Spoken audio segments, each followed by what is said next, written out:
penyakit, semua kelainan, semua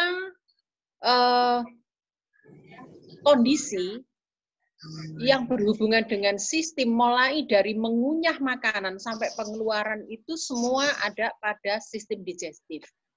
Penyakitnya ada di sana semua, masuk ke blok K. Namun tidak semuanya yang ada hubungannya dengan pencernaan itu semua masuk ke blok K. Blok penyakit sistem digestif. Contoh, kalian pernah makan kepedesan lalu mules. Atau makan sesuatu yang tidak bersih lalu diare. Itu sakitnya di mana? Di perut. Nah, sakit perut gitu. Nah, sakit perut yang seperti itu tidak lalu masuk ke bab K. Tetapi dia ada masuk ke blok A. Mengapa? Diarenya yang disebabkan karena organisme tertentu yang meracuni tubuh kita atau membuat kita sakit perut, itu masuk di A, karena parasit. Contoh lagi, kalian tahu stomatitis. Jadi Ibu sedikit-sedikit memberikan bahasa terminologi. Nanti kalau kalian tidak mengerti langsung tanya. Bu, langsung potong aja. Karena kita tidak tahu ya, ini agak susahnya kalau perkuliahan online begini, Ibu enggak bisa lihat ekspresinya kalian begitu, kurang dekat dan belum mengenal kalian lebih dekat. Contoh yang lain, kalian pernah kena sariawan? Pernah. Itu masuk di mana? Itu di mulut kan? Nah, sekitar mulut. Harusnya ketika itu masuk mulut, masuknya di K. Tetapi ada sariawan tertentu yang disebabkan karena penyakit-penyakit tertentu. Misal orang yang kena hepatitis, kena HIV/AIDS, itu tidak masuknya di K, walaupun sariawannya penuh. Tetapi masuknya pada B. Nah, itu yang disebut pengecualian. Jadi di dalam penyakit yang ada hubungannya dengan ada yang di rongga mulut masuk salah satu pencernaan, itu tidak semuanya masuknya di blok K. Ada yang masuk ke blok A. Kemudian yang dengan kanker di lidah, kanker di rongga mulut. Pernah kan lihat orang yang pipinya yang gede begitu, ini di sini? Nah, ini kembali terus ya. Tapi kalian bisa enggak mengikuti di sini, langsung buka di miliknya ya. Tapi ya harus ini ya. Ini slide selanjutnya. Nah, ini. Ini yang pengecualian yang tadi Bu katakan, andai kena diare, itu tidak masuk di blok K semuanya, tergantung. Tetapi kalau misalkan makan kepedesan, kemudian sampai diare, kemudian itu karena mahnya yang kambuh, nah itu masuknya di blok K. Tetapi tidak semua diare masuknya di blok K. Ada yang masuk ke blok O, sistem penyakit yang disebabkan karena infeksi dan parasit tertentu. Itu. Lalu yang kedua neoplasma, tidak termasuk. Nanti kita akan lihat bab per babnya itu akan ada pembahasannya. Neoplasma. Neoplasma, apa sih neoplasma itu? Sarah.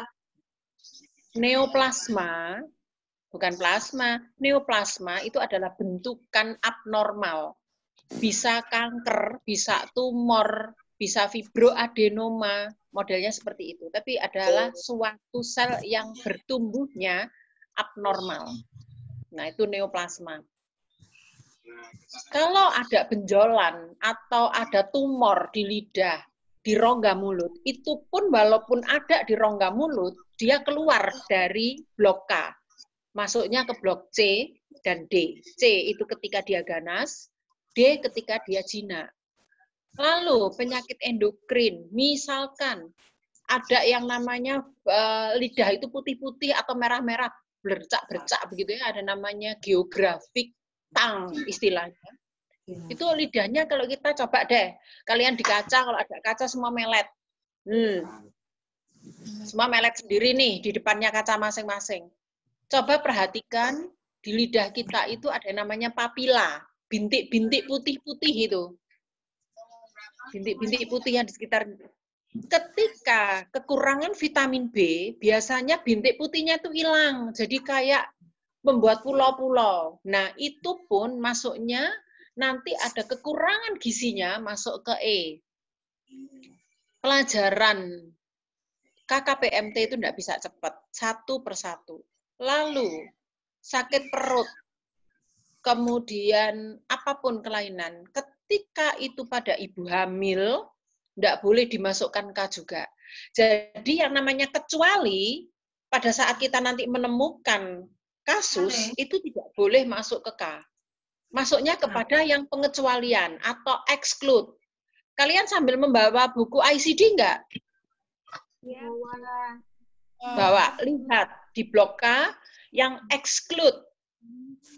Ini Ibu diterjemahkan dalam bahasa Indonesia. Jadi exclude. Ada kan tulisannya? Exclude. Ada. Nah, itu kan ada penyakit infeksi, parasit tertentu, neoplasma, endokrin, gizi, metabolik, nutrition. Nah, itu masuknya ke sana. Semua orang hamil, orang melahirkan, orang setelah melahirkan pada masa nifas, ketika sakit-sakit yang ada hubungannya dengan mulut, pencernaan, dan lain-lain itu tidak masuk juga di kode K. Termasuk bayi baru lahir. Misalkan aja bayi itu punya kelainan pencernaan sehingga dia jadi kuning. Tidak bisa masuk ke kode K. Dia masuknya ke kode P. Kemudian kelainan. Ada yang orang yang bibirnya sumbing. Lihat kan, ada orang yang punya kelainan mulai kecil, bibirnya sumbing. Itu walaupun kelainannya pada mulut, kelainan itu tidak masuk di K, tapi masuknya di Q. Kelainan. Bibir sumbing, pecahnya palatumnya, nggak ada langit-langitnya, terbelahnya bibir, terbelahnya lidah. Nah, itu masuknya di kode Q. Ada lagi, kalau misalkan kita mengeluh, aduh perutku kok sakit, ya. Aduh, kok mulutku rasanya kayak nggak enak, pahit, ya. Itu memang di sistem pencernaan, tetapi itu baru gejala. Bukan suatu penyakit. Kodenya tidak boleh juga di K, kodenya di R. Misalkan saja kita habis jatuh, jebret, gitu. Gigi kita protol semua nih. Kita cinta tanah air, kemudian ketabrak kuda atau ketabrak apa, begitu. Nah, kita jatuh, gigi kita nih putus semua. Harus ada kode S, bukan di K. Paham sampai di sini? Nggak apa-apa. Kalau misalkan ada yang nggak paham, langsung saja ditanyakan. Ibu mohon diulang gitu. Apa maksudnya ini? Boleh? Silakan. Pengecualian cukup paham? Ya, paham. Ada yang kurang paham? Nggak apa-apa. Langsung kalian tanya aja. Maksudnya apa, Bu, pengecualian? Saya ulang sedikit bahwa kode K digunakan untuk seluruh penyakit yang ada hubungannya dengan sistem pencernaan. Sistem digestif, bahasa kerennya. Mulai dari mulut sampai dengan pembuangan, sampai dengan kolon, sampai dengan anus. Tetapi ada pengecualiannya bahwa penyakit-penyakit tertentu, walau itu yang terserang di sistem pencernaan, nggak boleh dimasukkan ke sana. Apa saja yang Ibu terangkan tadi? Penyakit infeksi, ada kanker, ada karena kurang gizi, orang hamil, anak bayi yang baru lahir, kelainan sejak bayi, masih gejala atau keluhan-keluhan, dan karena adanya sebab-sebab eksternal, sebab-sebab luar, misalkan aja nih, kita main tinju, yang dijab itu bukan kepala tapi perutnya, itu trauma. Walaupun yang sakit mules perutnya, tidak boleh dimasukkan kode K. Intinya itu. Cukup jelas? Jelas, Bu. Oke, jelas. Lanjut. Kekhususan pada bab 11 atau sistem digestif, yaitu kodenya mulai K00 sampai dengan K93. Ini macam-macamnya penyakit. Kita berbicara mulai K00 sampai K14 itu nanti tentang penyakit-penyakit yang ada di rongga mulut apa aja. Kelenjar air liurnya dan rahang. Bab selanjutnya berbicara tentang esofagus, lambung, usus 12 jari. Hari ini kita akan berbicara sampai dengan esofagus sama seperti pencernaan yang minggu lalu Ibu terangkan. Sedikit-sedikit. Nanti ketika Ibu mengatakan penyakit-penyakit, Ibu akan juga menyertakan apa sih itu artinya. Kalian mencatat. Siapkan bolpen, siapkan kertas atau buku, supaya terminologinya kita makin kaya. Jadi persiapkan? Ya. Bentar, Bu. Ya, disiapkan.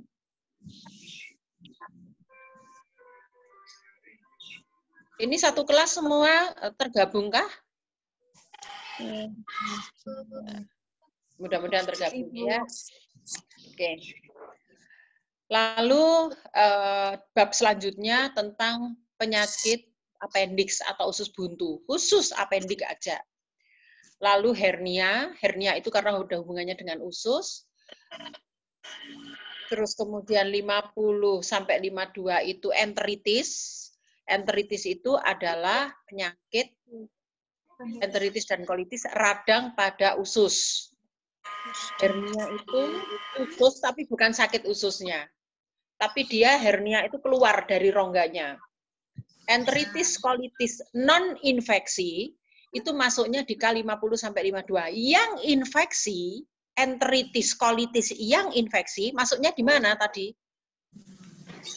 Di blok A dan B.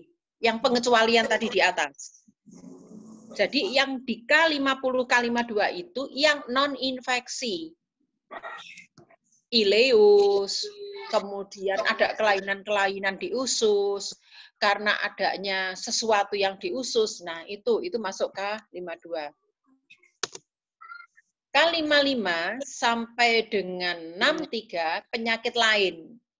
Tidak enteritis kolitis saja, tetapi ada penyakit lain yang di usus. Masih usus juga sebetulnya.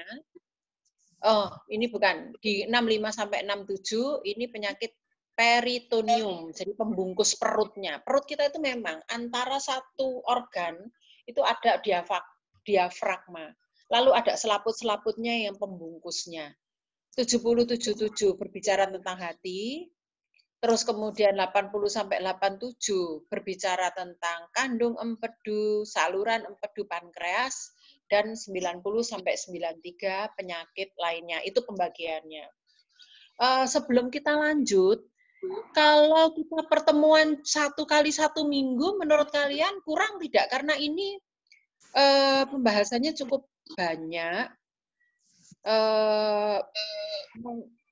Mulai dari digestif, Ibu enggak mau cepet-cepetan karena kita enggak ada, Ibu enggak bisa lihat latihannya. Biasanya kalau di kampus kan kita bisa latihan.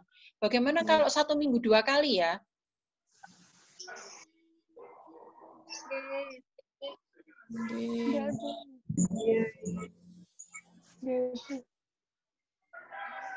Bisa kalau 1 minggu 2 kali. Ujiannya kapan ini? 3 bulan. Bulan apa? Bulan Agustus? 13 April. Nah, 10 April, Bu. April berarti Ibu harus menyelesaikan sistem pencernaan dulu ya? Iya. Oke, berarti sistem pencernaan Ibu habiskan April. Aprilnya April kapan coba? 13 April. 13. April. Ini apa? UTS. UTS ya? Nggih. Tanggal 13? Ya. Ya, Bu. Kalau tanggal 13 ikutin kayaknya sekarang aja sudah tanggal 3 ya. Iya. 10 hari. Berarti minggu depan itu harus sudah selesai. Ini, kalau ini tanggal 3, minggu depan kalau 2 kali bagaimana? Ya, Bu, nggak apa-apa. Nggak apa-apa ya, supaya bisa kekejar begitu. Oke. Lanjut. Ini juga, di samping tadi ada kecuali yang nggak boleh dipakai di kode K, ada penggunaan 2 kode. Jadi kalau misalkan kita mengkode, misalkan sajalah yang gampang itu untuk penyakit-penyakit yang ada hubungannya dengan infeksi. Jadi selain infeksinya di kode, lokasinya ada juga. Misalkan ada peritonitis. Berarti ada infeksi pada selaput perut. K23. Slide sebelumnya. Slide sebelumnya. Nah, ini saya ambil yang K67. Ada peritonitis. Peritonitis adalah infeksi pada saluran selaput perut. Tetapi, apa yang menyebabkan dia infeksi? Misalkan kuman salmonella, misalkan bakteri salmonella, atau E. coli, atau apa. Nah, E. coli, salmonellanya itu dikoding dulu, baru kelainannya pada peritoneum dimasukkan ke K.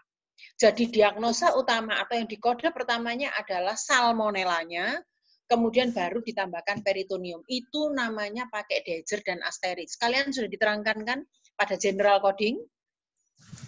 Penggunaan Dagger Asterix sudah diterangkan belum? Sudah. Nah, sudah. Ketika sudah, kalian pasti tahu. Nah, itu termasuk yang lainnya. Lanjut. Pada exclude harus diperhatikan contoh pada kategori, ini halamannya diabaikan karena halamannya tidak sama, ukuran bentuk gigi abnormal, motlet teeth, apa ya namanya, motlet teeth itu penyakit-penyakit yang ada hubungannya dengan ukuran-ukuran bentuk gigi. Ada yang formasi dari giginya, kemudian apakah giginya tumbuh atau enggak, penyakit jaringan padat gigi, misalkan saja pada apa namanya,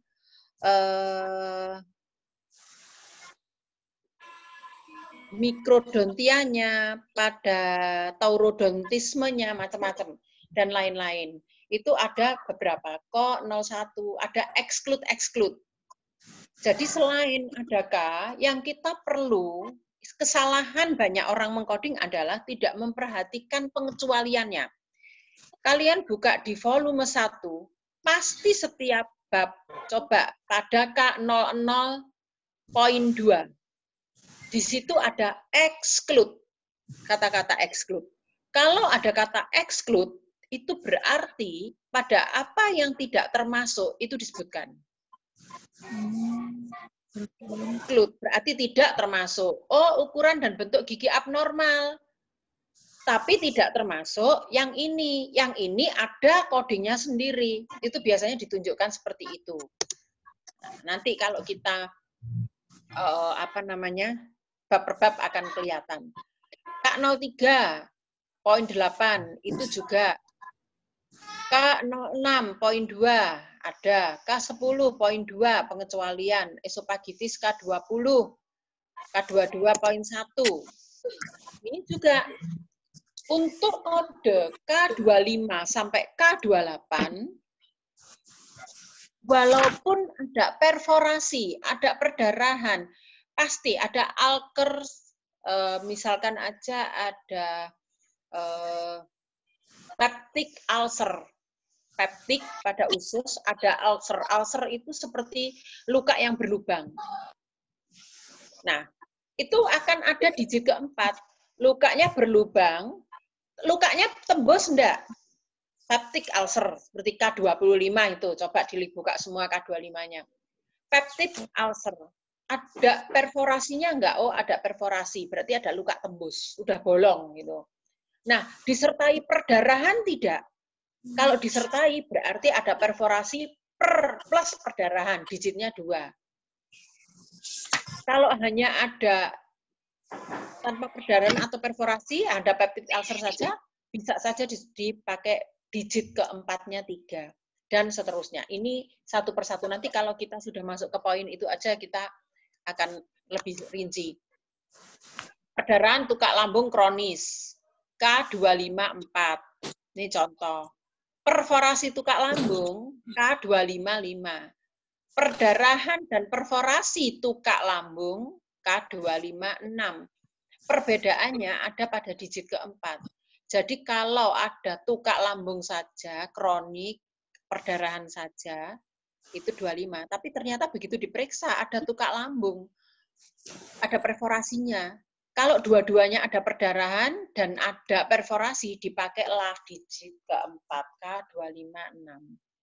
Sama juga apendik juga demikian. Tapi ini saya lewati saja. Kita akan berbicara mulai bab per bab. Ini hernia juga. Ini nanti kita akan masuk bab per bab aja. Kita lanjut saja.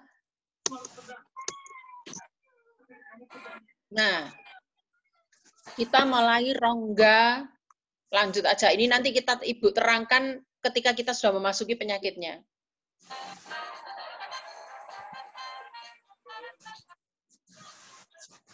Masuk ke penyakit rongga mulut, kalau enggak salah ini ke slide yang ke-18 mungkin.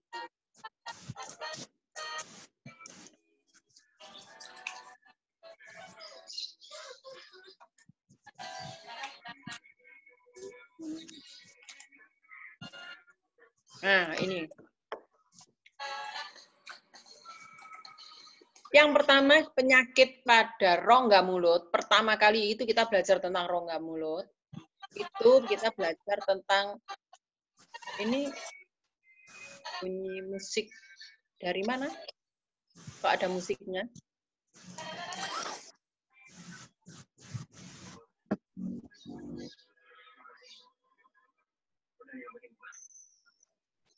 Oke, saya bisa teruskan. Penyakit rongga mulut, kelenjar saliva. Kelenjar saliva itu kelenjar apa? Kelenjar air liur. Air liur atau ludah, kemudian rahang. Nah, ini ada kelainan perkembangan dan erupsi gigi.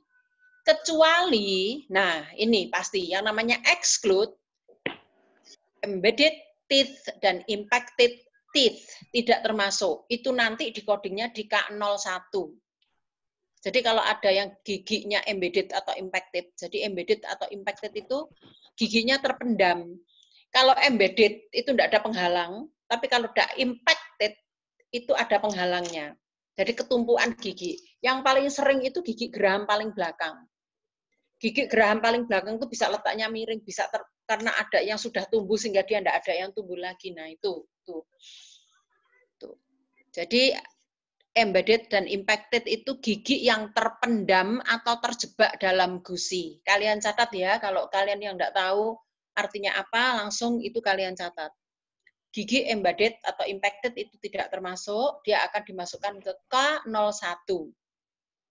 Itu giginya itu ketanam di dalam gusi. K00, penyakit yang ada adalah anodontia, bukan anodontia, bukan anodontia.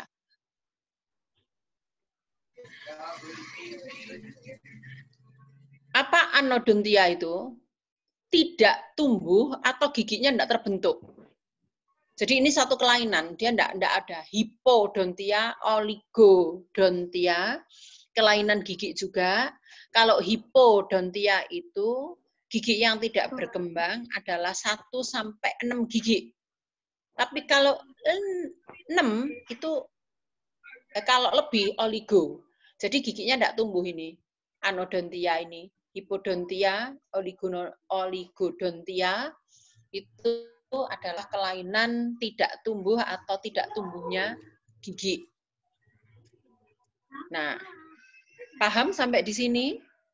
Iya. Oke, yang kedua adalah supernumerary teeth. Ini kebalikan, kalau tadi itu tidak tumbuh, kalau yang ini adalah adanya kebanyakan distomolar, paramolar. Molar itu apa sih? Geraham. Kelebihan jumlah gigi pada geraham itu masuk kepada distomolar. Supernumerary teeth. Numerary teeth berarti banyak giginya. Kalau yang anodontia tadi enggak ada, supernumerary teeth, distomolar, paramolar, mesiodens itu kelebihan. Yang ketiga adalah kelainan ukuran dan bentuk gigi. Ada yang namanya concrescence, penebalan dari gigi. Gigi itu dalam bentuk normal, ada bagiannya, dan ini gede ukurannya. Jadi ya, kalau misalkan saja, mohon maaf ya, ada orang yang gigi depannya itu kayak kelinci itu, gede itu termasuk concrescence, penebalan gigi, fusi, geminasi. Ada kembaran gigi, giginya tumbuh 2, akhirnya gingsul nggak karuan kayak gitu bentuknya, itu semua kelainan. Terus kemudian invaginasi, malformasi pertumbuhan gigi.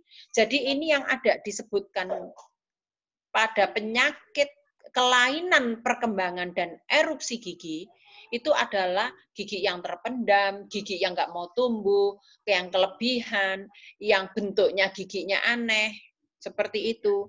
Ada lagi yang namanya invaginatus atau evaginatus.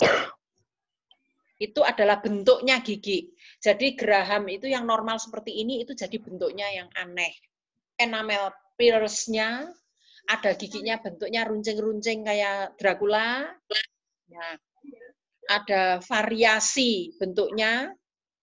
Pokoknya bentuk-bentuk yang di sini. Ada makrodontia, itu besar. Mikrodontia, kecil. Ada tuberculum paramorale, itu ada bentuk yang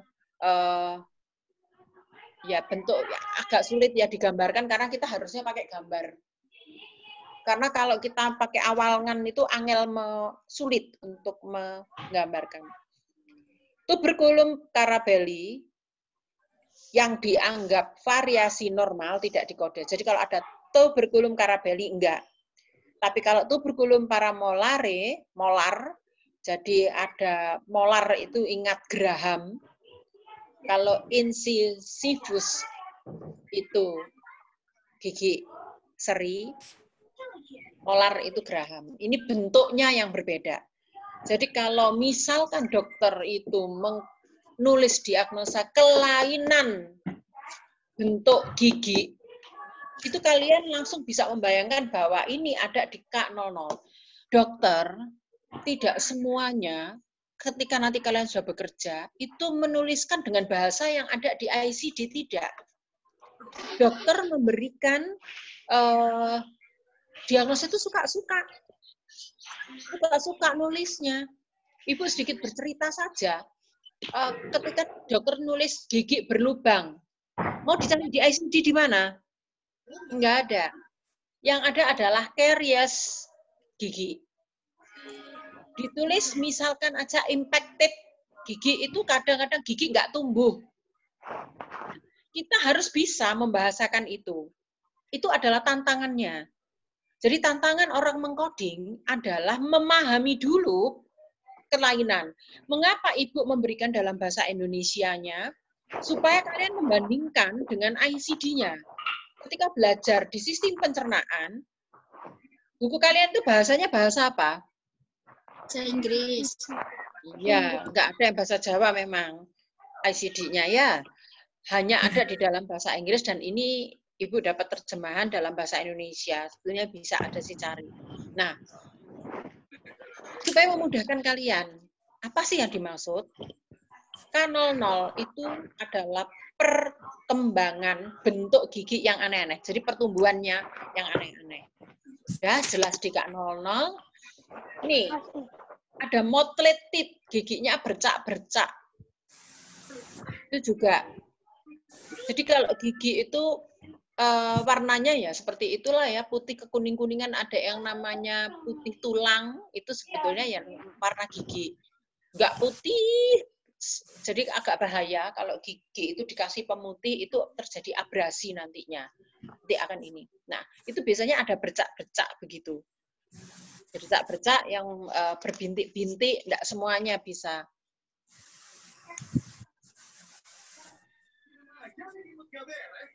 Itu namanya mottled teeth, gigi bercak atau berbintik. Lalu ada istilah dental fluorosis. Fluorosis. Apa sih itu? Gangguan, satu gangguan yang ditandai dengan hipomineralisasi dari enamel gigi akibat fluoride yang berlebihan. Itu dental fluorosis namanya. Giginya itu ada yang tidak sama, gangguan, ada gangguan. Kebanyakan fluor. Jadi pasta gigi kita, ada obat kumur kita, itu fluornya yang berlebihan, yang mengganggu bentuk atau warna gigi. Itu namanya dental fluorosis.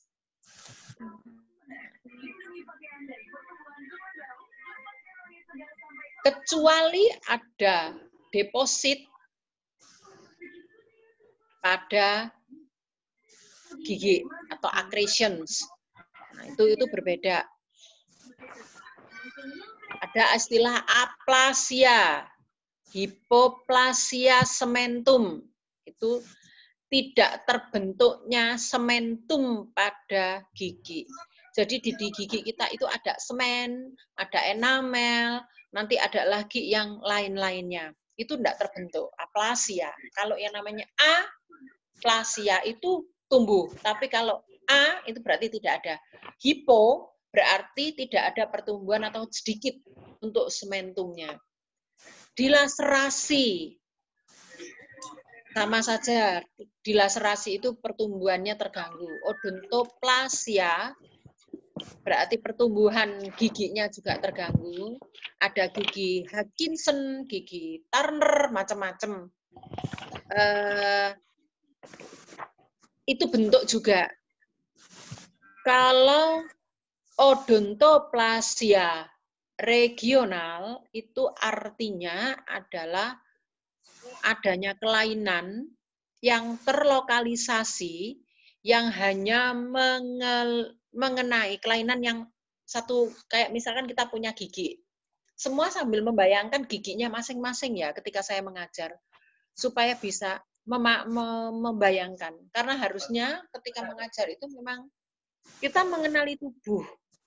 Apa sih ini? Apa sih ini? Lalu kita mencoba membayangkan dengan anatominya, lalu ketika sakit yang dirasakan apa. Itu lebih mempercepat kita berproses untuk belajar. Odontoplasia regional itu kelainan yang terlokalisasi mengenai sekelompok gigi yang berkaitan dengan satu lengkung rahang. Jadi kalau misalkan rahang kita satu ini, yang kena satu ini semua. Itu namanya adalah odontoplasia regional. Ada yang namanya gigi Turner, ada yang namanya Hutchinson, dan lain-lain. Kalau Hutchinson itu insisi, incisor, incisivus, gigi ini. Gigi apa yang namanya? Insisi itu. Kalau molar tadi Graham, insisi itu ini. Gigi seri kita. Insisi seri. Insisor sepertiga tengah, jadi sepertiga dari tengah, mengecil sehingga ujungnya cekung. Ujung-ujungnya ini jadi cekung-cekung. Jadi bentuknya gigi itu kan rata gitu. Itu cekung-cekung, itu namanya gigi Hutchinson. Ada lagi molar mulberry. Itu pengecilan pada molar, pada Graham, biasanya karena kelainan. Molar mulberry namanya. Biasanya ini karena pasien yang kena sifilis. Nah, ini ada kecuali yang Ibu tadi sebutkan. Setiap coding, setiap pembahasan itu selalu ada pengecualian, exclude. Jadi walaupun itu motletit, tapi kalau dia masuknya adalah deposit pada gigi, kelebihan-kelebihan tertentu itu tidak masuknya pada K00, tapi pada K03. Jadi tetap, sekali lagi, tolong diperhatikan pada pengecualian setiap babnya, setiap pembahasannya. Diperhatikan pada exclude-nya. Jelas di sini, walaupun ada yang namanya gigi bercak-bercak, tetapi ada pengecualian kalau itu disebabkan karena tertentu. Yang tidak termasuk adalah deposit pada gigi atau accretions. Gitu.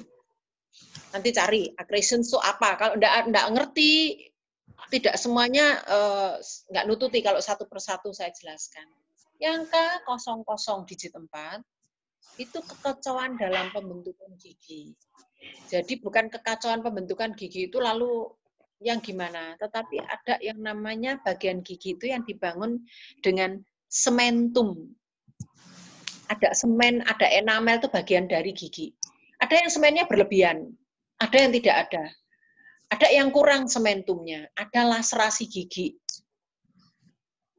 Nah, itu juga apa namanya salah satu dari pengecualian. Ibu ini membuat satu catatan, cuman sayang ini seandainya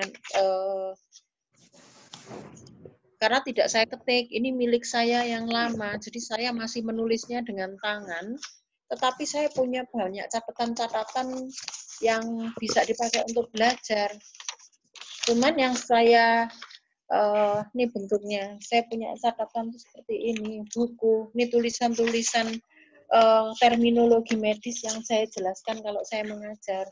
Jadi kalian punya, nah ini catatan-catatan saya seluruh istilah-istilah penyakitnya. Ini membuat sendiri. Cuman ya karena kita tidak bisa ketemu, tidak bisa difotokopi ini. Entah kapan fotokopinya ya.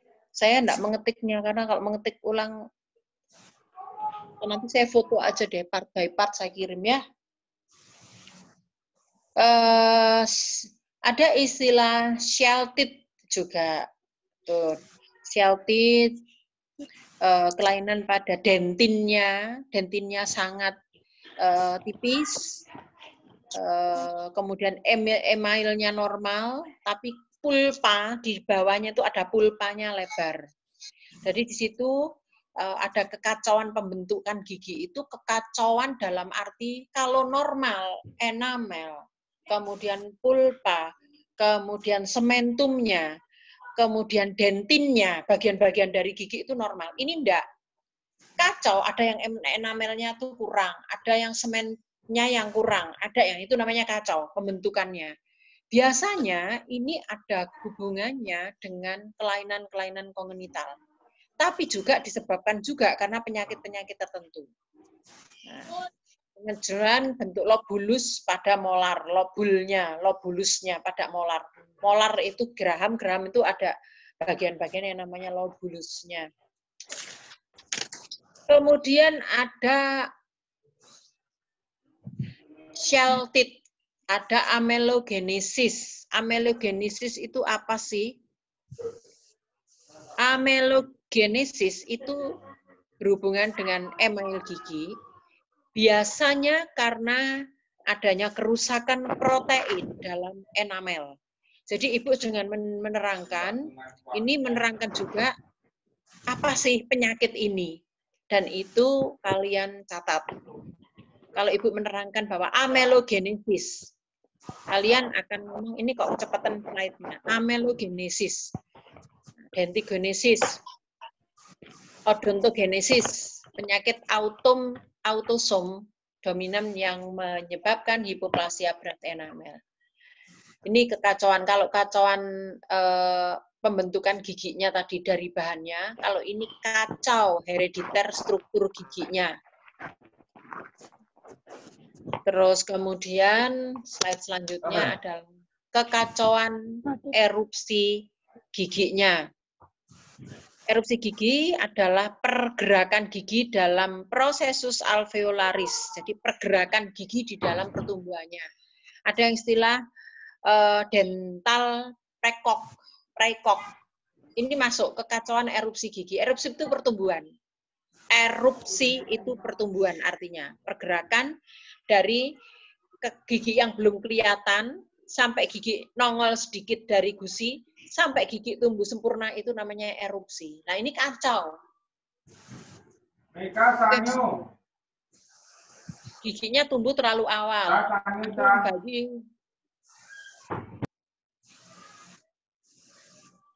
Ada yang bayi sudah tumbuh giginya. Natal tooth, gigi waktu lahir. Duh, medeni ya. Bocah bayi begitu terus langsung giginya sudah nongol. Yang terjadi panggil wartawan, kemudian disebarkan. Yang terjadi adalah orang tuanya tidak terima, kalian bisa dituntut karena penyebaran rahasia. Nah, gigi primer persisten, retain, tidak lepas-lepas. Dulu kalau waktu ibu kecil, kalau sekarang gampang gigi nggak lepas-lepas, tapi kalau sudah nongol sampingnya, cepet-cepetan ke dokter gigi dilepas. Kalau dulu enggak, giginya digoyang-goyang tiap hari kita pekerjaannya disuruh goyangin gigi. Nanti kalau giginya digoyang-goyang begitu orang tuanya kita marah tuh. Kadang-kadang pakai apa nih? Pakai benang nih ditali giginya. Waktu masih kecil disuruh narik-narik begini. Nah, itu dipaksa supaya cepat tanggal. Lah kalau enggak tanggal itu namanya gigi primer persisten. Jadi dia enggak mau ini. Ini kacau. Waktunya tanggal nggak tanggal, waktunya tumbuh nggak numbuh. Nah, itu. Yang kemudian adalah teething syndrome. Sindrom yang sering terjadi saat bayi tumbuh gigi.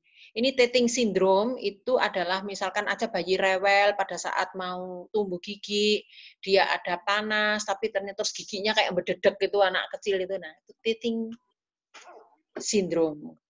Yang kedelapan adalah kelainan perkembangan gigi, ada perubahan warna sewaktu pembentukan gigi, ada staining-nya, dan lain-lain. Ada kelainan perkembangan gigi, gitu. Ada staining teeth tadi sudah, penodaan staining teeth itu penodaan intriksi giginya. Oke, itu adalah tentang kelainan-kelainan yang ada hubungannya dengan pertumbuhan dari gigi. Yang kedua, yang berikutnya adalah gigi embedded. Gigi embedded dan impacted. Posisinya atau gigi di dekatnya abnormal. Kecuali giginya nggak tumbuh atau terhalangi karena posisi giginya di dekat yang abnormal. Masuknya beda lagi. Sama-sama embedded, dokternya ngomong giginya embedded. Didiagnosa impacted teeth. Lalu pokok impacted ditulislah K01. Tidak melihat yang namanya foto hasil panoramiknya. Ternyata mengapa gigi kita impacted atau embedded itu karena ada gigi yang abnormal yang menghalangi. Embedded, gigi yang gagal erupsi tanpa dihalangi. Jadi enggak tumbuh-tumbuh. Tapi kalau impacted itu karena ada gigi. Misalkan gigi geraham paling belakang. Karena ini giginya sudah ada, yang belakang ada di sebelahnya. Ini impacted.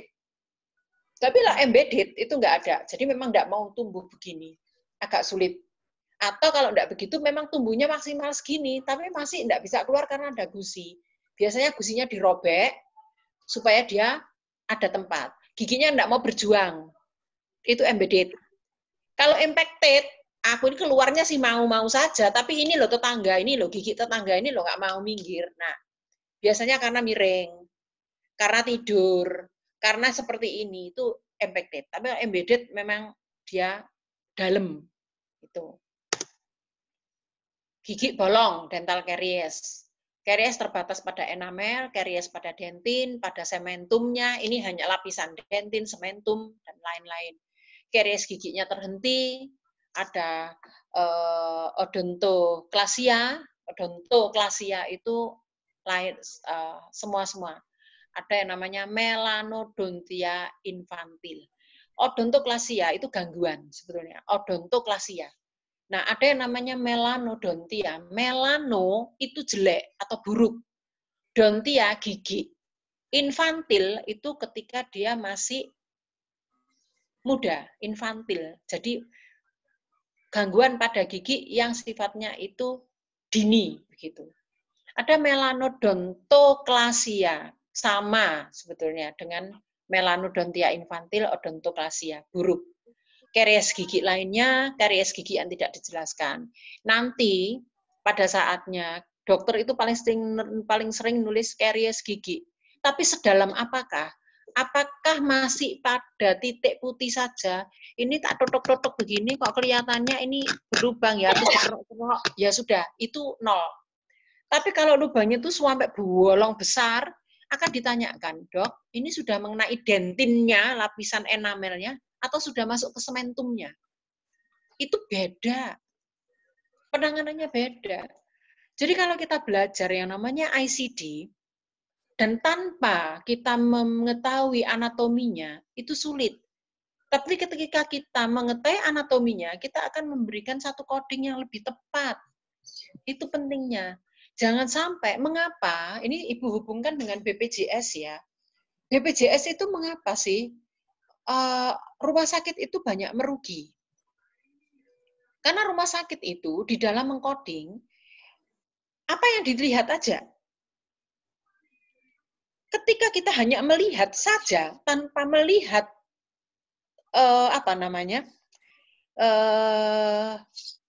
lembar penyertanya, termasuk hasil penunjangnya, itu kita akan kecenderungannya. Sekarang contoh yang ada di depan kita adalah karies gigi.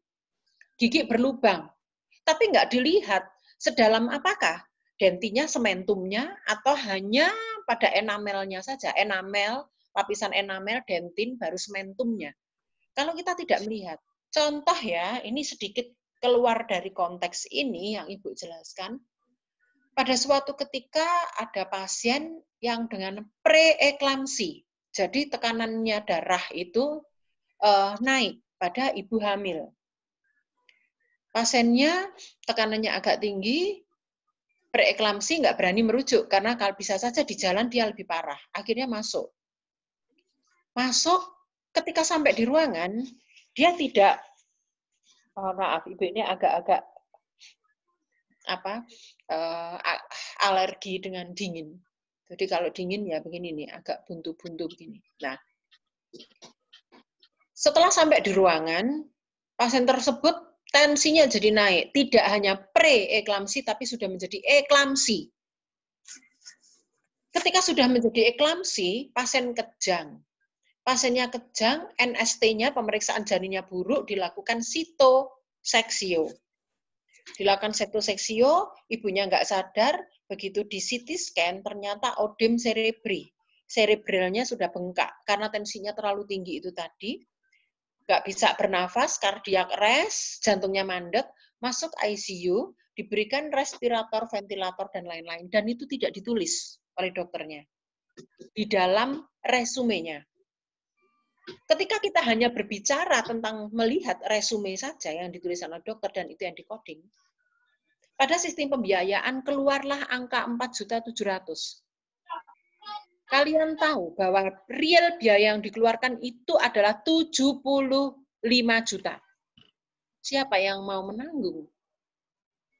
Seorang perkamedis, nanti kalian nantinya itu akan melihat, ditulis preeklamsi dengan seksio saja, enggak habis di situ. Kok bisa preeklamsi? Oh lihat, oh ternyata pasien ini di ruangan menjadi eklamsi, tidak lagi preeklamsi, tapi sudah menjadi eklamsi. Dengan pemeriksaan penunjang. Pemeriksaan penunjangnya apa? Proteinuria, adanya protein dalam urinnya, plus 2. Oh, berarti diagnosa ini ditunjang eklamsi ini dengan pemeriksaan. Odem cerebri, itu harusnya dituliskan, karena itu kondisi lain. Dilakukan segala macam. Begitu semua itu ter-record, dengan melihat seluruh berkas, tidak hanya melulu pada dokter yang menuliskan, karena lebih detail yang dilihat. Biaya yang keluar dari programnya JKN atau programnya Inasibijis itu 83 juta. Perbedaannya dari 4,7 juta menjadi 83 juta. Itu adalah coding. Itu nanti adalah bagaimana kalian waktu bekerja.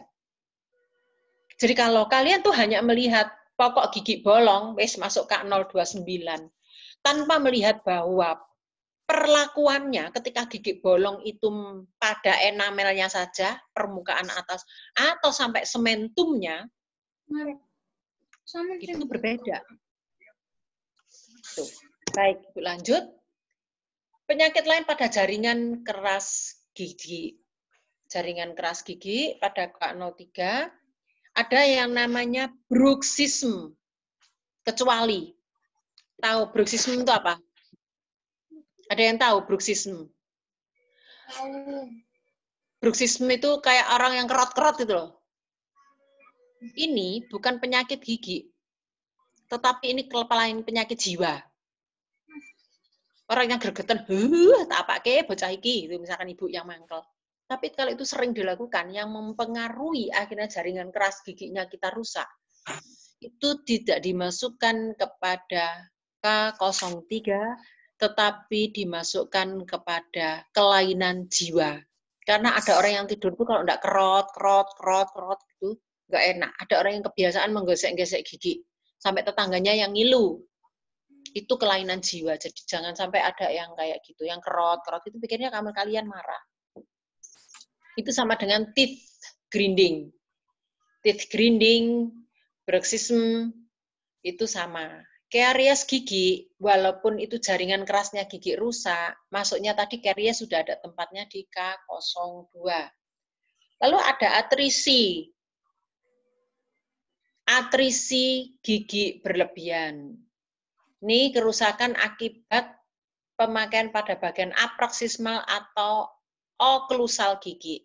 Jadi kalau kalian makan itu kecenderungannya makan di gigi sisi geraham kanan atau gigi geraham sebelah kiri. Kalau mengunyah. Kalau kita ke kanan, biasanya cenderung kanan terus gitu aja ya.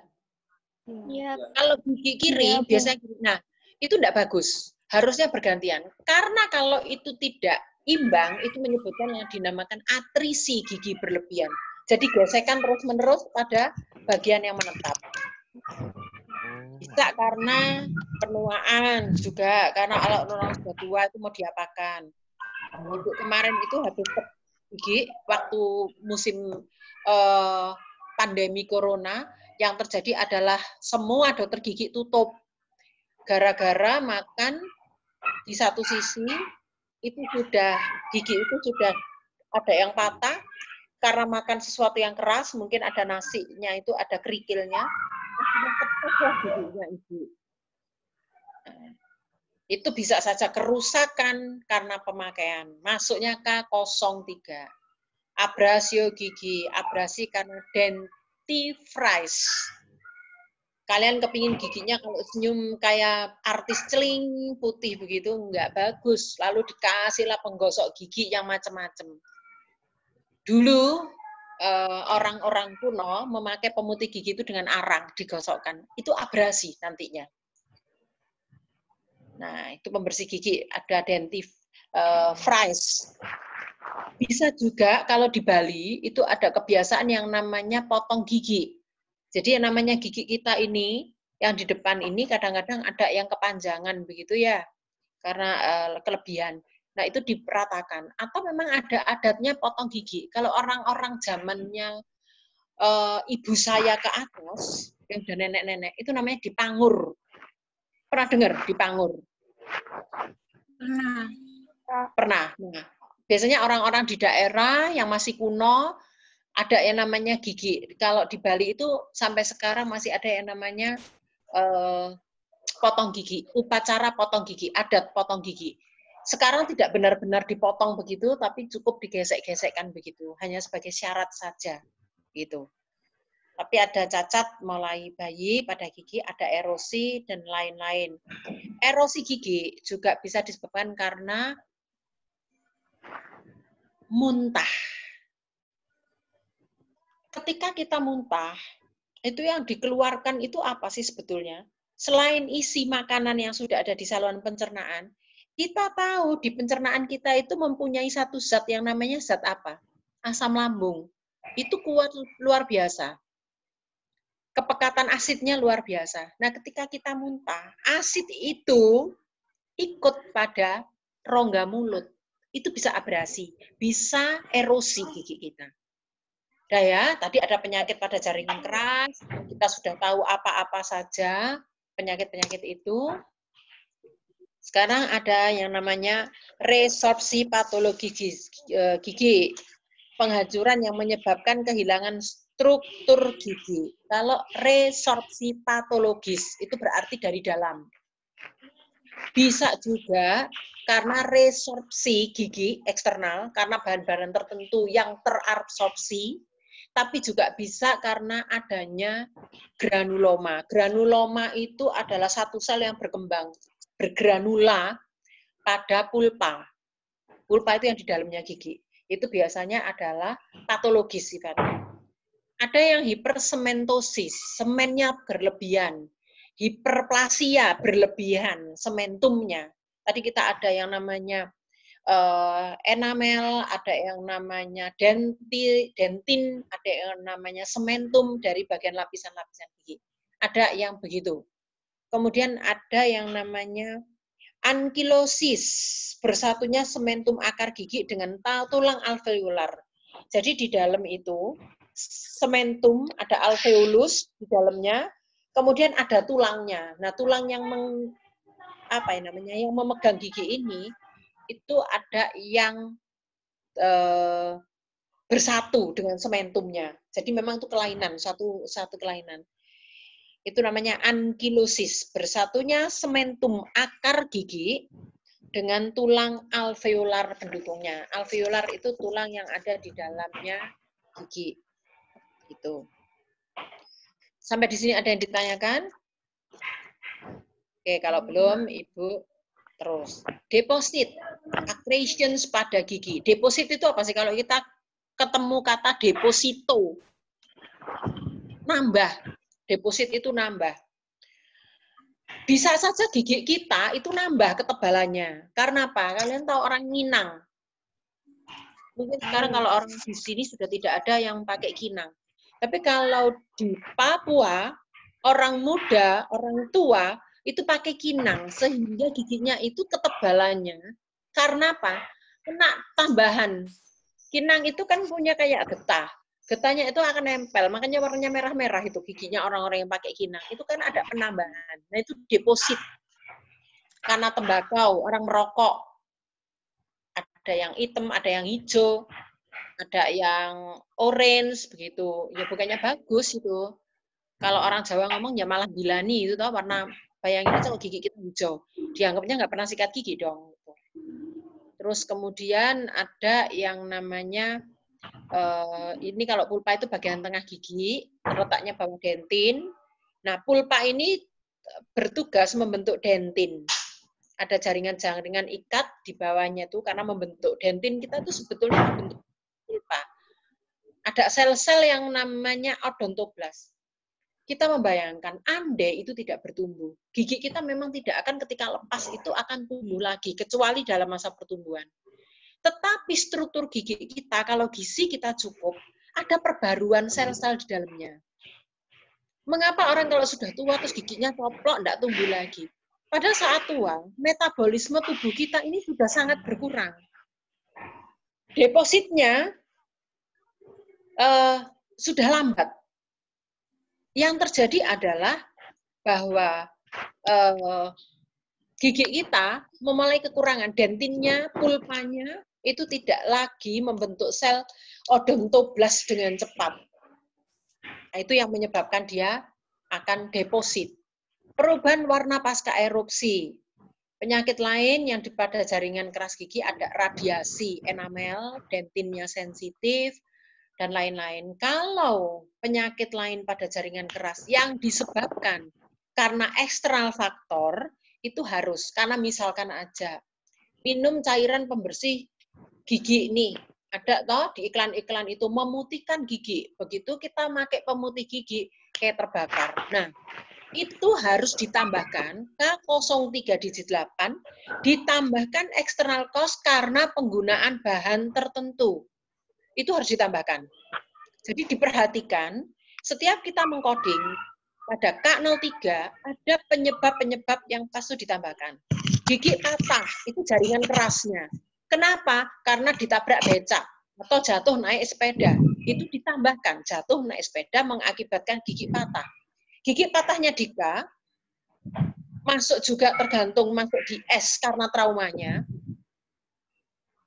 Kenapa bisa trauma ditambahkan? Nanti kalau itu masuk kepada bab yang lainnya. Penyakit pulpa dan jaringan periapex. Nah, ini sudah mulai masuk ke jaringan periapex, gitu ya. Di situ ada yang namanya dentikel. Kalau yang ini pulpa tahu kan tadi di dalam. Periapex, apex itu ada pada ujung. Kalau kita ngomong apex, itu berarti ujungnya pulpa.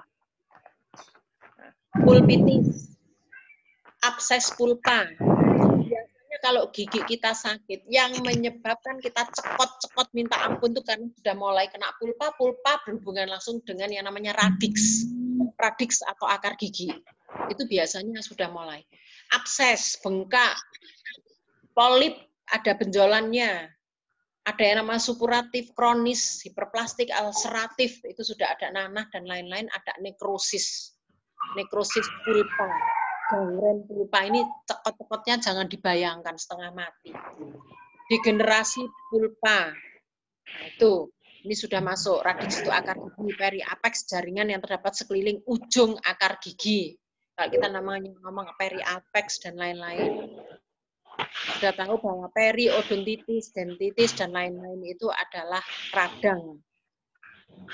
Nah, dari sini ini tentang pulpa. Pulpa yang bagian dalamnya gigi.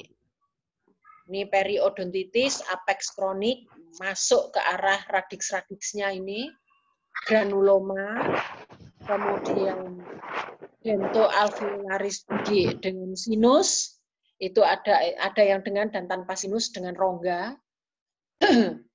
Lalu ada istilah, kalau tadi perikor, ada istilah desquamasi, proses pengelupasan. Sebelumnya apa di sini ya, ini. K05. Sudah masuk K05, slide-nya berubah.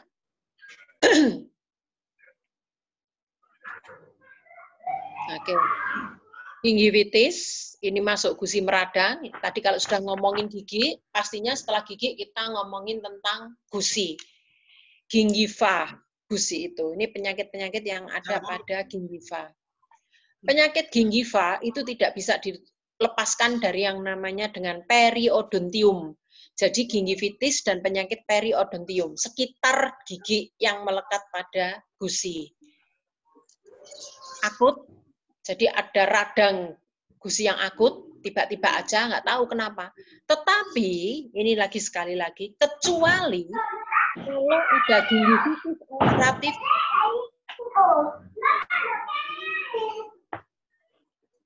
ini kok rame ya? Nah, ada gingivitis ulceratif necroticans, akut sifatnya. Itu disebabkan karena adanya suatu infeksi bakteri. Tidak bisa dimasukkan walaupun itu gingivitis masuk kepada K05. Tetapi gingivitisnya masuk kepada A.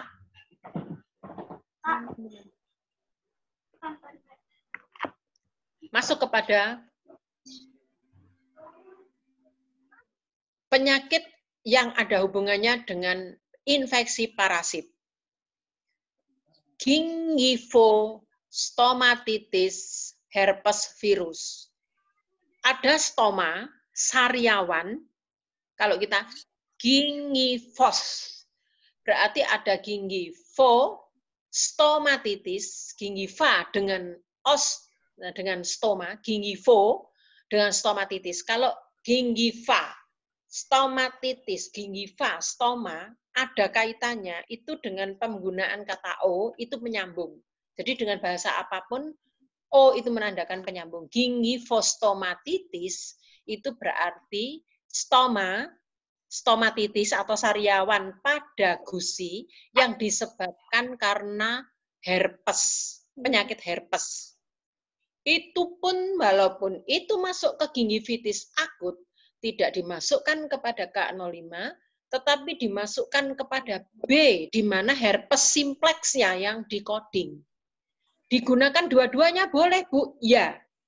Nanti kita lihat di B002-nya. Apakah digunakan Dejerestrix atau hanya penggunaan B? Nah, gingivitis yang kronis. Ada disquamasi. Disquamasi itu artinya pengelupasan. Gingivitis kronis. Jadi radang kronik sampai mengelupas gelodoki gitu loh. Nah, hiperplastik, simple marginal dan lain-lain itu termasuk gingivitis kronik. Nah, ini sekarang yang berikutnya adalah periodontitis akut. Perikoronitis ada, periodontitis ada. Perikoronitis akut itu berarti ada peradangan yang menyerang jaringan gusi di sekitar gigi geraham bungsu. Itu berbeda. Periodontitis adanya penghancuran periodontium, sifatnya degeneratif dan non-inflasi. Itu kalau periodontitis. Berarti ada absesnya, tetap. Periodontitis apex akut, periodontitis yang sudah hampir mengenai ujung-ujungnya akar. Abses periapex, ini semua adalah radang di sekitaran gusi. Karena gusi itu yang mencengkeram gigi, berhubungan antara dengan gigi, dengan alveolnya, dengan akarnya, dan dengan tulangnya, sehingga pasti yang namanya peri, sekitaran, berhubungan dengan banyak hal. Tuh. Kelainan pada gingiva. Tuh.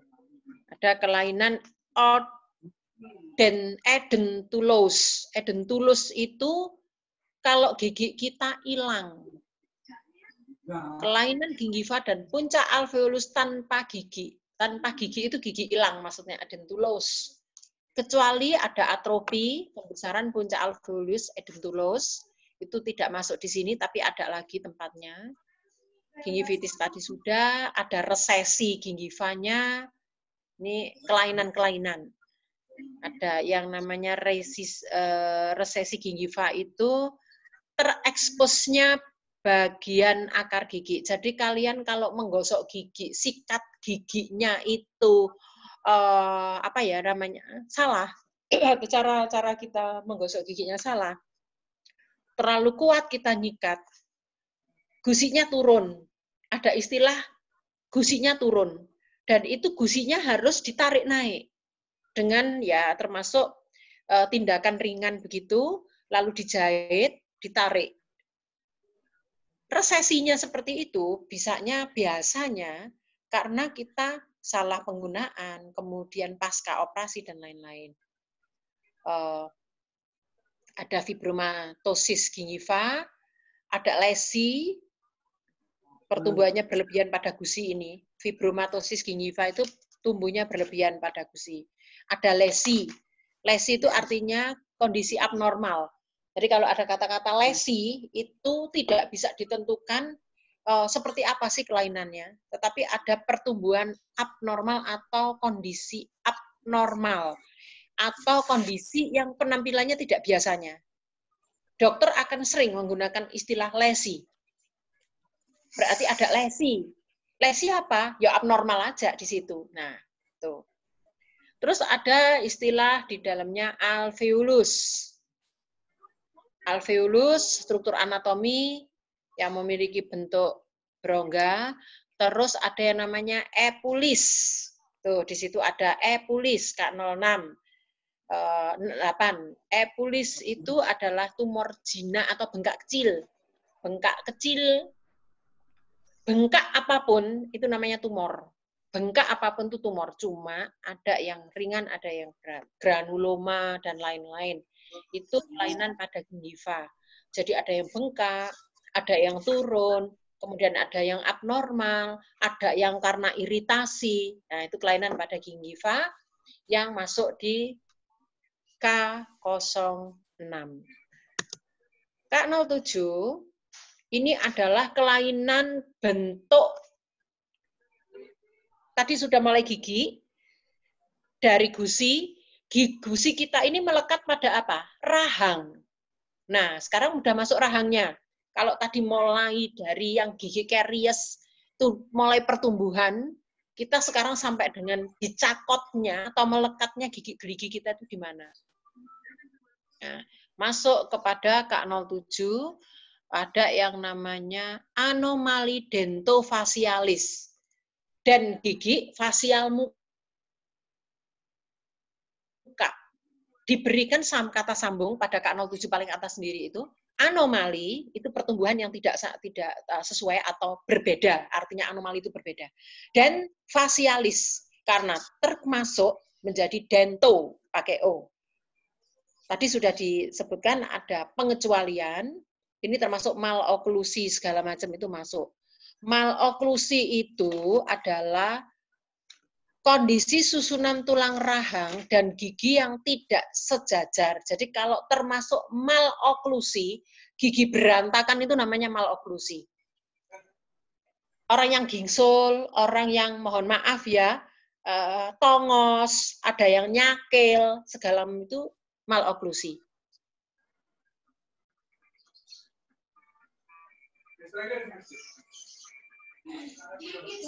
Ini slide-nya, oke. Maloklusi.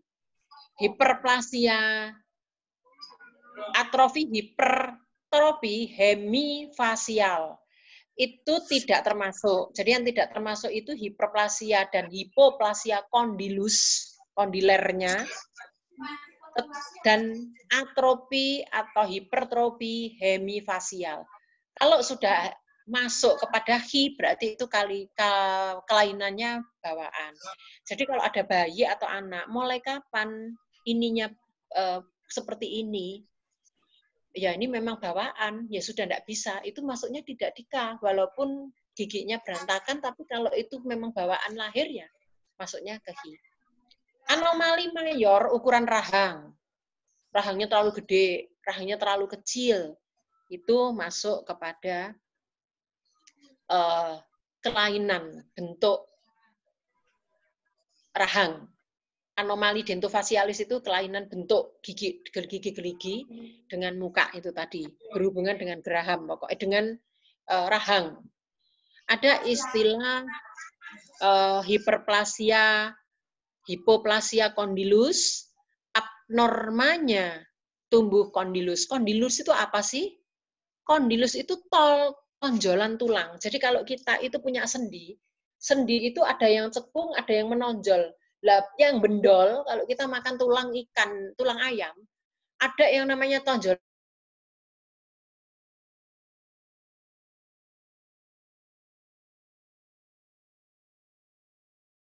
Saya termasuk saya yang suka makan tulang rawannya di benjolannya. Nah, benjolan itulah yang namanya kondilus. Gitu. Itu kalau tumbuhnya berlebihan, bisa dibayangkan. Kalau tumbuhnya berlebihan di sini paling siku kita bendol, tapi kalau di rahang lucu bentuknya ya. Hiperplasia maupun hipoplasia itu anomali mayor ukuran rahang. Jadi bisa yang namanya tulang rahangnya besar, ada yang itu ada istilah makrognatis, ada mikrognatis. Mikro itu kecil, makro besar. Gnato dari bahasa asalnya makro itu besar, mikro kecil. Gnato itu adalah rahang. Jadi kecuali akromegali. Kalau akromegali itu karena sesuatu masuknya di E. Biasanya akromegali itu mengecil atau membesar karena ada hubungannya dengan hormonal. Apa sih akromegali itu? Akro itu ujung. Jadi kalau ada ujung semuanya, ujung hidung, ujung cuping ini, ujungnya ini membesar, itu namanya akromegali. Tuh ya, akro ujung. Prognatosis, prognatism, prognatism. Mandibula, rahang yang tidak sejajar. Retrognatism, itu juga membicarakan ada pro, ada retro. Jadi ada yang maju, ada yang mundur untuk maksila mandibulanya. Yang ke-07 adalah anomali arcus dentis, jadi lengkungan susunan gigi itu ada yang crossbite. Besok mungkin saya kirim bentuk yang namanya crossbite, open bite, overbite. Nanti setelah ini akan saya kirim bentuk-bentuk kelainan gigi yang masuk di K07. Saya akan kirim gambarnya, gitu ya, untuk memperjelas. Ini semua anomali sehubungan dengan lengkung gigi, crossbite, open bite, overbite, disto-oklusi, mesio-oklusi, oklusi lingualis, lingualis posterior, deviasi garis, overjet, dan lain-lain itu adalah bentuk lengkungnya. Ada yang namanya excessive spacing, celah antar gigi, ada yang namanya crowding. Crowding itu kalau excessive spacing, gigi antara gigi-gigi kita ini gonggang-gonggang. Itu namanya excessive spacing. Tapi kalau crowding itu bercelah, kalau gigi kita mengatup, yang belakangnya gonggang, itu crowding. Nah, itu nanti akan Ibu kirim gambarnya, biar kalian tahu gigi geligi kita itu modelnya seperti apa. Oke? Nah, anomali tadi sudah, sekarang kita masuk ke ini jaringan penyokong gigi, anomali posisi gigi.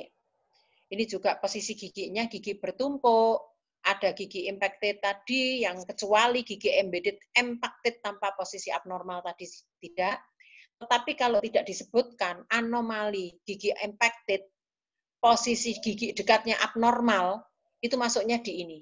Tapi kalau posisi abnormal, masuknya lihat. Jadi begini, K07.3 dengan K01.1 itu perbedaannya. Kalau gigi impacted embedded, posisi gigi tersebut atau gigi di dekatnya abnormal, kecuali gigi embedded dan impacted tanpa posisi abnormal. Kalau posisinya tanpa abnormal, itu masuknya ke K01. Tapi kalau ada yang abnormal, masuknya ke 073. Loh, hanya sama-sama impacted dan embedded beda. Apa yang harus dilakukan? Ngecek. Apa yang harus dicek? Panoramik. Apa itu panoramik? Foto gigi. Ini sebelahnya gigi yang impacted atau embedded, ada gigi abnormal atau enggak ya? Kalau yang sebelahnya ini tanpa, berarti K01. Tapi kalau giginya yang sebelahnya itu abnormal, oh berarti masuk. Kalau gigi sebelahnya ini tumbuhnya jejek ini, ya berarti masuk K01. Tapi kalau ini sudah miring, akhirnya ini ikut miring, berarti K07. Berarti ada anomali, ada kelainan. Karena pada posisi yang normal, semua giginya itu tumbuh bagus. Tapi karena anomali, dia masuknya K07. Gitu. Maloklusi, tadi sudah dijelaskan, dan lain-lain. Ada kerusakan, ada kompleks sindrom Kosten, kelainan sendi temporomandibular itu pada sendinya. Nah, sehingga mengakibatkan bisa-bisanya saja kelainan sendi temporomandibularnya ini mengakibatkan gigi geligi kita juga tidak nyaman. Ada sindrom Kosten, kerusakan sendi temporal. Jadi kalau temporo itu daerah kepala, mandibulanya di sini, berarti ada sendi yang mengatur gerakan yang ada di sini. Coba dirasakan kalau kita kayak gerakan mengunyah, ada enggak yang bergerak di pojokan? Itu kalau pernah kan ada cerita itu orang ketawa gitu maghrib, ini sebentar mau maghrib begitu ketawa, akhirnya nggak bisa nutup. Ribut orang dicarikan dukun, itu ditapuk setan, salahnya maghrib ketawa begitu. Itu kalau di desa. Padahal sebetulnya adalah dislokasi sendi temporomandibular. Tuh di sini nih, terkilir. Nah, kalau itu dislokasi, tidak masuk di K07. Loh Bu, nggak ngapa-ngapain, tadi cuma kita guyonan ketawa. Bablas nggak bisa mingkem, langsung ketawa mangap, terus begini. Itu masuknya ke S. Terjadi cedera, terjadi dislokasi. Gitu. Oke. Kelainan K08, kelainan gigi pada jaringan penyokongnya, itu ada istilah eksfoliasi, lapisannya terkelupas, lapisannya gigi kehilangan gigi akibat dicabut atau penyakit poroidentium lokal. Ini jadi kalau misalkan dia harus dicabut karena kecelakaan masuk ke sini. Tetapi ditambahkan kode-kode, tambahkan apa yang menyebabkan dia kehilangan. Ini ada kelainan pada gigi dan jaringan penyokongnya yang lain yang tidak termasuk disebutkan di atas tadi.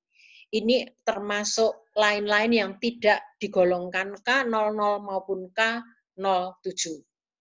Tapi masih sakit gigi. Ke dokter apa ini? Keluhan sakit gigi, di codingnya di mana? Ya ini, K08.8. Tetapi ketika ketahuan bahwa itu dental caries atau yang lainnya, tidak boleh masuk ke sini. Ini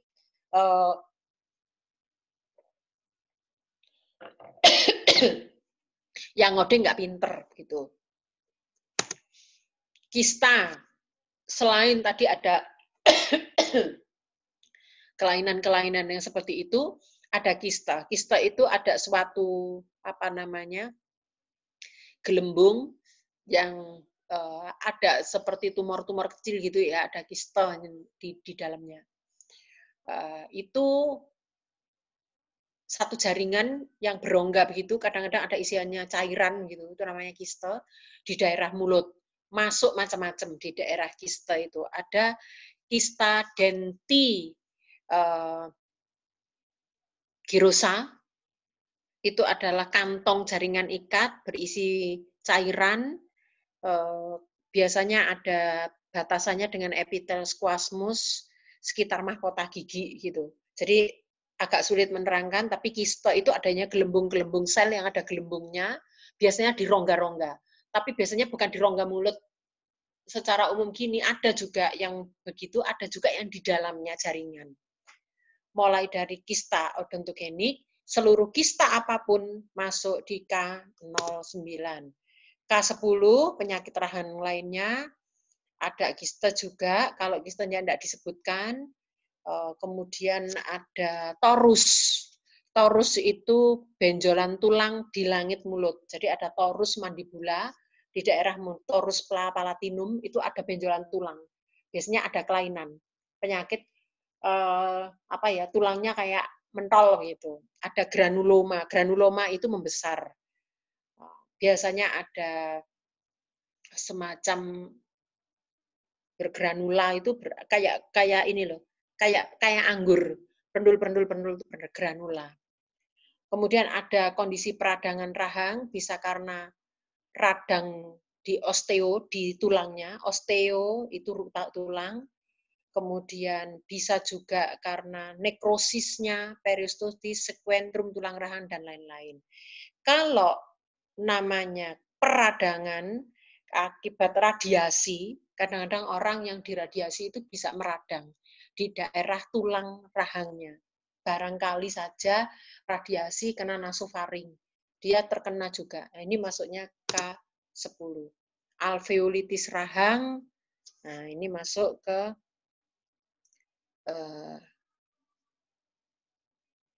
ada juga yang dinamakan tadi mana ya, koste, tidak mana ya, sebelumnya ada namanya istilah dry socket. Biasanya itu sering dipakai. Dry socket itu ada pada begini. Ada yang pernah cabut gigi. Pada saat cabut gigi, orang tidak boleh kumur sering-sering. Karena lapisan yang terbentuk, itu menutup luka. Dia begitu gigi itu dicabut, dia bolong. Bolong ada darah. darah ini yang kental di atasnya, ini biarkan. Karena dia akan menutup, melindungi, supaya pembentukan yang di dalamnya ini tumbuh jaringan baru, dan dia akan hilang ketika jaringan baru ini tumbuh. Nah, dry socket itu sebetulnya adalah osteitis alveolar. Kalau kita tadi ngomong osteitis, ada osteitis alveolar. Nah, osteitis alveolar, gumpalan darah yang seharusnya terbentuk ketika gigi dicabut, itu copot sebelum lukanya sembuh, sehingga tulangnya dan sarafnya yang di bawahnya kelihatan. Ini penyakit ini. Ini kondisi akhirnya sakit giginya. Tuh. Nih, dry socket itu tadi. Ada yang namanya istilah dry socket. Alveolitis rahang. Jadi alveolusnya meradang dengan rahang karena gini. Nah, itu karena salah penata laksanaan ketika kita dicabut. Nah, ada kerobismus, kondisi kelainan tulang rahang yang membesar pada keduanya. Eksotosis, itu ada taji tulang. Jadi kalau pada orang-orang tua itu tulangnya pada bertumbuh, itu namanya eksostosis. Begitu. Ini penyakit pada kelenjar saliva, ada yang namanya atrofi kelenjarnya.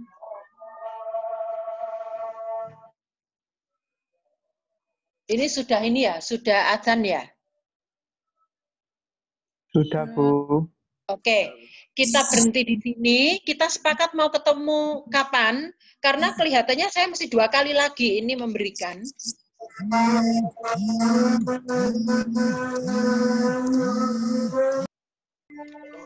Kita berhenti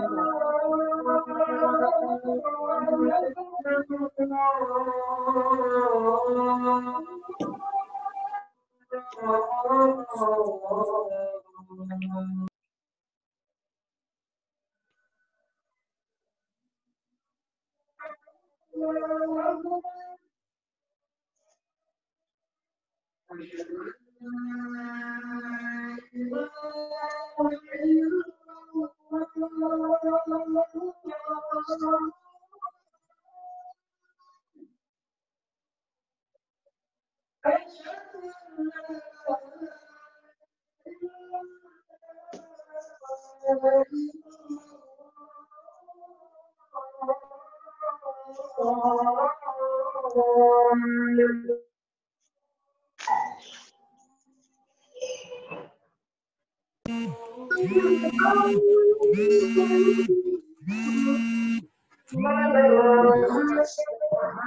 Oke, bagaimana kita mau, oh gitu ya, nanti saya carikan karena saya juga harus memberikan kuliah juga secara online di tempat lain. Nanti saya yang kosong hari apa, di jam yang sama jam 4, tapi di minggu-minggu yang besok. Kalau misalkan hari, bolehlah nanti Ibu carikan ya. Senin atau Selasa begitu ya. Baik, kita akhiri pertemuan kita sore ini. Kalau ada yang mungkin tidak mengerti, saja di apa namanya, di WA group bertanya supaya jawaban atau pertanyaan itu diketahui oleh yang lainnya. Gitu. Baik, saya akhiri. Iya, Bu. Ya, kuliah kita sore hari ini dengan wassalamualaikum warahmatullahi wabarakatuh. Waalaikumsalam warahmatullahi wabarakatuh. Terima kasih, Bu. Sampai ketemu.